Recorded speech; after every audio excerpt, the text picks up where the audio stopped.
Released in 2018 and developed by White Rabbit, Death's Gambit is a side-scrolling Metroidvania set on an alien medieval planet.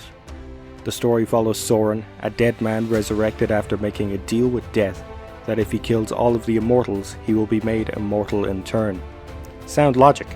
Soren's real goal is to be reunited with his mother.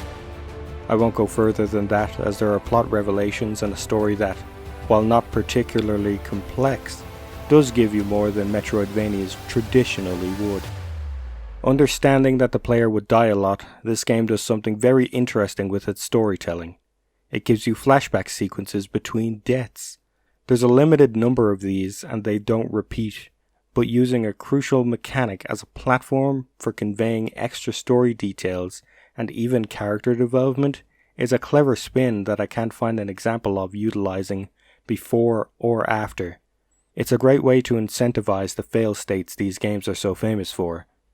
As for the penalty you face when you die, you lose one of your respawning health packs, in this game referred to as Phoenix Plumes, that you will need to retrieve after your death. You also lose a portion of your shards, depending on how much damage you've dealt to a boss. I will admit though, these are mechanics I didn't experience for quite a few hours, because my history with games of this type carried me through a large chunk with 0 deaths. So be warned, you shouldn't be too good if you want to know what's going on. 2018 was known by many as the year of the Metroidvania. It's one of my favorite genres. I actually think it's a style of game that if a developer decided to commit to it, they can't half-ass it, and to this day any Metroidvania I've ever thought was truly bad came at such a low price that it's clear the developer didn't have much faith in the execution anyway. This opinion was solidified by my playthrough of Death's Gambit, which is a very weak entry into the genre in terms of overall world design. The approach is simplistic by comparison to your average interconnected world, as all areas have to lead back to this road you ride your horse along. This works very well with the choice to not give players a map outside of one area. There's always a focal point you can reset yourself to so as not to get lost, as a Metroidvania without a map is generally an ill-conceived idea. The bigger and more twisting and non-linear one tends to be, you will only get confused as you go. Who here hasn't been desperate to sit on a bench to fill in the map in Hollow Knight? In Death's Gambit, the game isn't too big to begin with, so you'll always find your way back to the main road. You don't unlock any special traversal abilities, so it doesn't have any truly interesting platforming challenges. Death's Gambit focuses entirely on its combat system, a choice I find hard to see fault with when it feels so good to play. You have your jump, dodge, block, a long-range weapon that could be a crossbow, spell, or gun, a main weapon and a selection of spells and skills you can use with this purple bar up here. It gradually fills up as you fight, and sometimes the ammo for your long-range weapon is tied to it.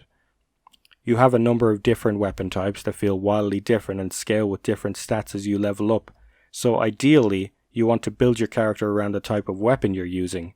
The stamina system from Souls-likes comes out in full force here, and I put much of my levels into building that up, but beyond that I found the combat flow to be fast, responsive, and satisfying.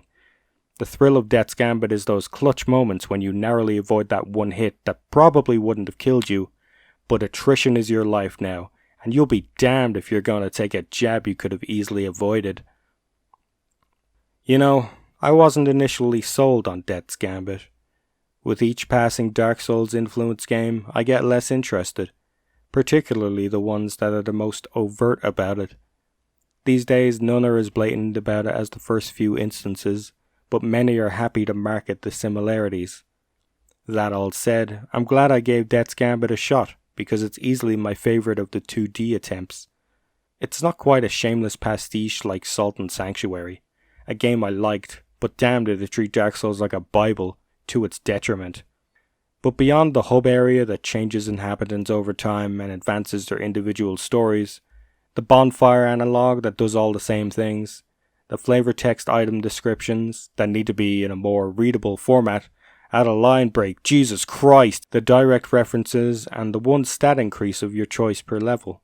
It manages to make itself stand out with its character designs, its lighter moments, and a combat system stripped of its clunky baggage.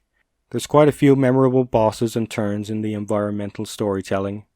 I think my favourite boss is this guy, who stands on a seesaw rock and the entire battle is spent manoeuvring so the whole rock doesn't fall off.